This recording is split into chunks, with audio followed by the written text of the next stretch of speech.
ಆತ್ಮೀಯ ಬಂಧುಗಳೇ, ಶ್ರದ್ಧೆಯ ತಂದೆ ತಾಯಂದಿರೇ, ನಲ್ಮೆಯ ಸಾಹಿತ್ಯಾಭಿಮಾನಿಗಳೇ, ಈ ಜಗತ್ತಿನ ಒಂದು ಇರುವಿಕೆ ಮತ್ತೆ ವೈಶಿಷ್ಟ್ಯತೆಯನ್ನ ಸಾರಿ ಸಾರಿ ಹೇಳುವಂತಹ ಕಗ್ಗಗಳನ್ನು ನಾವು ಬಹಳಷ್ಟು ನೋಡಿದ್ದೇವೆ. ಇಲ್ಲಿ ನಮಗೆ ಗೊತ್ತಿದೆ, ಈ ಜಗತ್ತಾಗುವಂಥದ್ದು ಜಡ ಮತ್ತೆ ಚೈತನ್ಯದಿಂದ, ಜಡ ವಸ್ತು ಮತ್ತು ಚೈತನ್ಯ ವಸ್ತುಗಳಿಂದ ಈ ಜಗತ್ತು ಸೃಷ್ಟಿಸಲಾಗಿದೆ ಅಂತಂದ್ರೆ ತಪ್ಪಾಗಲ್ಲ. ದೇವರಲ್ಲಿ ನಂಬಿಕೆ ಇರಬೇಕು, ದೇವರನ್ನ ನಂಬಬೇಕು, ಸೃಷ್ಟಿಯನ್ನ ನಂಬಬೇಕು ಅಂತ ಹೇಳುವಂತಹ ನಾವೆಲ್ಲರೂ ಕೂಡ ಈ ಜಡ ಅಂದ್ರೇನು, ಜೀವ ಅಂದ್ರೇನು, ಚೈತನ್ಯ ಎಲ್ಲಿದೆ, ಹಾಗೆ ಈ ಚೈತನ್ಯಕ್ಕೆ ಇರುವಂತಹ ಅನೇಕ ಅಡೆತಡೆಗಳೇನು ಅಥವಾ ಚೈತನ್ಯ ಹೇಗಾಗುತ್ತೆ ಅನ್ನೋದನ್ನ ಬಹಳ ಸುಂದರವಾಗಿ ವಿವರಿಸಿ ಹೇಳ್ತಾರೆ DVG ಅವರು ಈ ಕಗ್ಗದಲ್ಲಿ. ಜಡ, ಜೀವ, ಚೈತನ್ಯ, ಈ ಮೂರರಿಂದಲೇ ಅಲ್ವಾ ಇಡೀ ಬ್ರಹ್ಮಾಂಡ ಅಡಗಿರೋದು. ಈ ಬ್ರಹ್ಮಾಂಡದ ಬಗ್ಗೆ ಹೇಳುವಂತಹ ಅನೇಕ ಕಗ್ಗಗಳಲ್ಲಿ ಈ ಒಂದು ಕಗ್ಗವು ಕೂಡ ಬಹಳ ಪ್ರಸಿದ್ಧವಾಗಿ ಮತ್ತೆ ಬಹಳ ವಿವೇಚನೆ ಉಳ್ಳದ್ದಾಗಿದೆ ಅಂತಂದ್ರೆ ತಪ್ಪಾಗಲ್ಲ.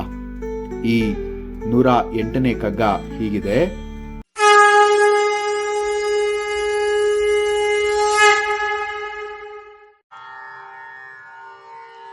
ಜಡವೇನು ಜೀವವೇಂ ಚೈತನ್ಯ ನಿದ್ರಿಸಿರುವೆಡೆಯೆಲ್ಲ ಜಡಲೋಕ ಕಲ್ಲು ಕಡ್ಡಿ ಕಸ ಅಡಗಿರ್ಪ ಚೈತನ್ಯ ವೆಚ್ಚರಲು ಜಂತು ಜಗ ಜಡವೇ ಜೀವದ ವಸತಿ ಮಂಕುತಿಮ್ಮ ಮಂಕುತಿಮ್ಮ.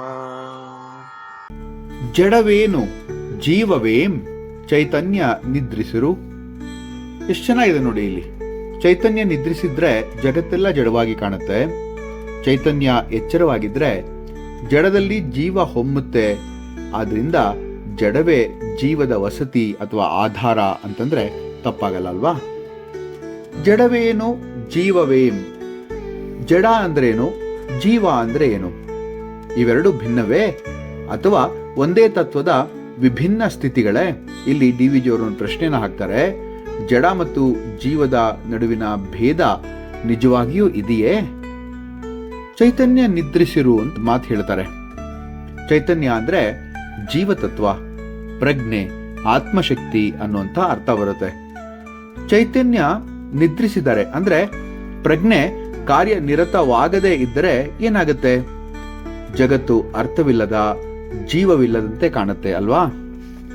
ಹಾಗೆ ನೋಡೋದಾದ್ರೆ ಈ ಇಡೀ ಪ್ರಪಂಚ ಜಡ ಮತ್ತೆ ಚೈತನ್ಯದಿಂದಲೇ ಆಗಿರೋದು ಸುಳ್ಳಲ್ಲ ಅಂತ ಅನ್ಸ್ಬಿಡುತ್ತೆ. ಉದಾಹರಣೆಗೆ ನೋಡಿ, ಗಾಢ ನಿದ್ರೆಯಲ್ಲಿ ಮನುಷ್ಯನಿಗೆ ಜಗತ್ತಿಲ್ಲ ಅಂತ ಅನ್ಸುತ್ತೆ. ಮನೆ, ಜನ, ಬೆಳಕು, ಅವನ ಅಕ್ಕಪಕ್ಕದಲ್ಲಿರುವಂತಹ ಎಲ್ಲಾ ಒಂದು ವಸ್ತುಗಳು ಎಲ್ಲ ಇದ್ರೂ ಕೂಡ ಆತನಿಗೆ ಅದು ಇರಲ್ಲ. ಅಂದ್ರೆ ಜಡಲೋಕ. ಬೆಡೆ ಎಲ್ಲ ಜಡಲೋಕ ಕಲ್ಲು ಕಡ್ಡಿ ಕಸ. ಚೈತನ್ಯ ಇಲ್ಲದೆ ಇದ್ದಾಗ ಎಲ್ಲವೂ ಕೂಡ ಕಡ್ಡಿ, ಕಸ, ಕಲ್ಲು ಆತರ ಕಾಣುತ್ತೆ. ಇದು ಜಗತ್ತಿನ ದೋಷ ಅಲ್ಲ ಅಲ್ವಾ. ನೋಡುವವನ ಪ್ರಜ್ಞೆಯ ಸ್ಥಿತಿ ಹಾಗಿದ್ದಾಗ ಏನ್ ತಾನೇ ಮಾಡಕ್ಕಾಗತ್ತೆ? ಚೈತನ್ಯ ಎಚ್ಚರವಾದಾಗ ಅಡಗಿರ್ಪ ಚೈತನ್ಯವೆಚ್ಚರಲು ಜಂತು ಜಗ. ಜಡದೊಳಗೆ ಅಡಗಿರುವಂತಹ ಚೈತನ್ಯ ಎಚ್ಚರವಾದಾಗ ಅದೇ ಜಡಜಂತು ಆಗತ್ತೆ, ಜಗತ್ತು ಜೀವಂತ ಆಗತ್ತೆ ಅಲ್ವಾ. ಜಡವಸ್ತು ಎಂಬುದು ಯಾವುದು? ಜೀವವಿರುವುದು ಯಾವುದು? ಎಲ್ಲಿ ಕಡ್ಡಿ, ಕಲ್ಲು ಮತ್ತು ಕಸಗಳು ತುಂಬಿಕೊಂಡು ಚೈತನ್ಯವು ಚಟುವಟಿಕೆ ಇಲ್ಲದೆ ನಿದ್ರಿಸ್ತಾ ಇದೆಯೋ ಅದೇ ಜಡ ಪ್ರಪಂಚ. ನಿದ್ರಿಸುತ್ತಿರುವಂತಹ ಚೈತನ್ಯವು ಎಚ್ಚರವಾದರೆ ಜೀವಗಳು ಓಡಾಡ್ತಾರೆ. ಈ ಜೀವಕ್ಕೆ ವಸತಿ ಜಡ ಪ್ರಪಂಚವೇ ಹೌದು. ಇದು ಈ ಒಂದು ಕಗ್ಗದ ಒಂದು ಸಾರ ಅಂತ ಹೇಳ್ಬೋದು. ಈ ಉದಾಹರಣೆಗೆ ನೋಡಿ, ಬೀಜದ ಉದಾಹರಣೆ ತಗೊಳ್ಳೋಣ. ಒಂದು ಮುಷ್ಟಿ ತುಂಬಾ ನಿಮ್ ಕೈಯಲ್ಲಿ ಒಂದು 20 ವರ್ಷ ಹಾಗೆ ಇಟ್ಕೊಂಡಿದ್ರು ಆ ಬೀಜಕ್ಕೆ ಏನೂ ಆಗದಲೆ ಜಡವಾಗಿ ಹಾಗೆ ಇರುತ್ತೆ. ಅದನ್ನೇ ಆ ಭೂಮಿಗೆ ಆ ನಿಮ್ಮ ಕೈಯಲ್ಲಿರುವಂತಹ ಬೀಜವನ್ನ ಎಸೆದು ಸ್ವಲ್ಪ ನೀರನ್ನ ಉಣಿಸಿದ್ರೆ 2 ದಿನಕ್ಕೆ ಅದು ಮೊಳಕೆ ಹೊಡೆಯುತ್ತೆ. ಎಂತಹ ಅದ್ಭುತವಾದಂತಹ ಜಡ, ಜಡದಿಂದ ಜೀವ, ಈ ಸುಂದರ ಉದಾಹರಣೆಯನ್ನು ನೋಡಿ. ಬೀಜ ಜಡ, ಆದ್ರೆ ಚೈತನ್ಯ ಸ್ಪಂದಿಸಿದ್ರೆ ಮೊಳಕೆ ಹೊಡೆದು ಗಿಡವಾಗಿ ಮರವಾಗತ್ತಲ್ವಾ. ಜಡವೇ ಜೀವದ ವಸತಿ ಅಂತ ಎಂತ ಅದ್ಭುತವಾದಂತ ಎಪಿಗ್ರಾಮ್ಯಾಟಿಕ್ ಸೆಂಟೆನ್ಸ್ ಆಗಿದೆ ನೋಡಿ. ಇದು ಕಗ್ಗದ ಮಹಾವಾಕ್ಯ ಅಂತಂದ್ರೆ ತಪ್ಪಾಗಲ್ಲ. ಜೀವವು ಜಡವನ್ನ ಬಿಟ್ಟು ಇರಲಾರದು, ಆತ್ಮಕ್ಕೆ ದೇಹ ಬೇಕು, ಚೈತನ್ಯಕ್ಕೆ ಆಧಾರ ಬೇಕಲ್ವಾ? ದೇಹ ಅಂದ್ರೆ ಜಡ, ಜೀವ ಅಂದ್ರೆ ಚೈತನ್ಯ. ಎರಡು ಪರಸ್ಪರ ಅವಲಂಬಿತ ಅಲ್ವಾ? ಕಠೋಪನಿಷತ್ನಲ್ಲಿ ಒಂದು ಸುಂದರವಾದಂತಹ ಮಾತನ್ನ ಹೇಳ್ತಾರೆ. ಅಚೇತನಂ ಚೇತನವತ್ತಿವೇಶ್ಯ ನಾಮರೂಪೇ ವಾಕ್ಯೋರತಿ. ಚೇತನವು ಜಡದೊಳಗೆ ಪ್ರವೇಶಿಸಿ ಅದಕ್ಕೆ ರೂಪ ಮತ್ತು ಅರ್ಥವನ್ನು ನೀಡುತ್ತೆ ಅನ್ನುವಂತಹ ಅರ್ಥ ಈ ಒಂದು ವಾಕ್ಯದ್ದು. ಭಗವದ್ಗೀತೆಯ 2ನೇ ಅಧ್ಯಾಯದ 17ನೇ ಒಂದು ಶ್ಲೋಕ ಎಷ್ಟು ಚೆನ್ನಾಗಿದೆ ನೋಡಿ. ಅವಿನಾಶಿತು ತದ್ವಿಧಿ ಏನ ಸರ್ವಮಿದಂ ತತಂ. ಜಗತ್ತನ್ನೆಲ್ಲ ಆವರಿಸಿರುವುದು ಅವಿನಾಶಿಯಾದಂತಹ ಚೈತನ್ಯವೇ ಅಲ್ವಾ? ಶಂಕರಾಚಾರ್ಯರು ತಮ್ಮ ವಿವೇಕ ಚೂಡಾಮಣಿಯಲ್ಲಿ ಬರೀತಾರೆ, ಚೈತನ್ಯ ಮಹಾತ್ಮನ ನ ಜಡಂ ಕದಾಚಿತ್. ಆತ್ಮ ಎಂದಿಗೂ ಜಡವಲ್ಲ, ಆದರೆ ಜಡದೊಳಗೆ ಅದು ಪ್ರಕಾಶಿಸುತ್ತೆ ಅಂತ ಹೇಳಿ. ದೈನಂದಿನ ಜೀವನದ ಉದಾಹರಣೆಗಳು ಅನೇಕ ಇದೆ.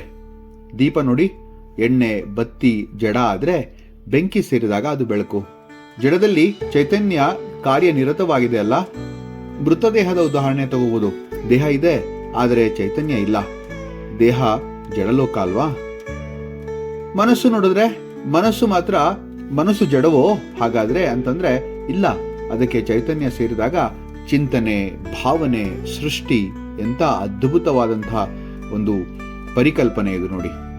ಕೊನೆಗೆ DVG ಹೇಳೋದೇನಪ್ಪಾ ಅಂತಂದ್ರೆ, ಜಡ ಮತ್ತು ಜೀವ ಶತ್ರುಗಳಲ್ಲ, ಜಡವು ಜೀವದ ಶತ್ರುವಲ್ಲ, ವಸತಿ. ಚೈತನ್ಯ ಎಚ್ಚರವಾದ್ರೆ ಕಲ್ಲಿನಲ್ಲೂ ದೇವರು, ದೇಹದಲ್ಲೂ ಬ್ರಹ್ಮ. ಅಬ್ಬಾ, ಎಂತ ಸುಂದರವಾದಂತಹ ಒಂದು ಮಾತು. ನಮ್ಮ ಜೀವನ ಜಡವಾಗಿದೆಯೇ ಅಥವಾ ಚೈತನ್ಯ ಎಚ್ಚರವಾಗಿದೆಯೇ ಅನ್ನೋದು ನಾವೇ ಹಾಕೋಬೇಕಾದಂತಹ ಪ್ರಪ್ರಥಮ ಒಂದು ಪ್ರಶ್ನೆ ಅಂತಂದ್ರೆ ತಪ್ಪಾಗಲ್ಲ. ಜಗತ್ತನ್ನು ಜಡವಾಗಿ ನೋಡುವುದೇ ಅಜ್ಞಾನ, ಜಡದಲ್ಲೇ ಚೈತನ್ಯವನ್ನ ನೋಡುವುದೇ ಜ್ಞಾನ. ಇದು ನಿಜವಾದ ಜೀವನದ ಸಾರ ಅಂತಂದ್ರೆ ತಪ್ಪಾಗಲ್ಲ. ಪ್ರತಿಯೊಂದು ಅಂಶದಲ್ಲೂ ಕೂಡ ಜಡ ಮತ್ತು ಚೈತನ್ಯದ ಒಂದು ಸುಂದರ ಉದಾಹರಣೆಯನ್ನ ಇಲ್ಲಿ DVG ಅವರು ಕೊಡ್ತಾ ಹೋಗ್ತಾರೆ. ಜಡವೇನು ಜೀವವೇಂ ಚೈತನ್ಯ ನಿದ್ರಿಸಿರು, ವೆಡೆಯೆಲ್ಲ ಜಡಲೋಕ ಕಲ್ಲು ಕಡ್ಡಿ ಕಸ. ಅಡಗಿರ್ಪ ಚೈತನ್ಯ ವೆಚ್ಚರಲು ಜಂತು ಜಗ, ಜಡವೇ ಜೀವದ ವಸತಿ ಮಂಕುತಿಮ್ಮ. ಜಡವೇ ಜೀವದ ವಸತಿ ಮಂಕುತಿಮ್ಮ. ಮುಂದಿನ ಕಗ್ಗದೊಂದಿಗೆ ಮತ್ತೆ ಭೇಟಿಯಾಗ್ತೇನೆ. ನಮಸ್ಕಾರ.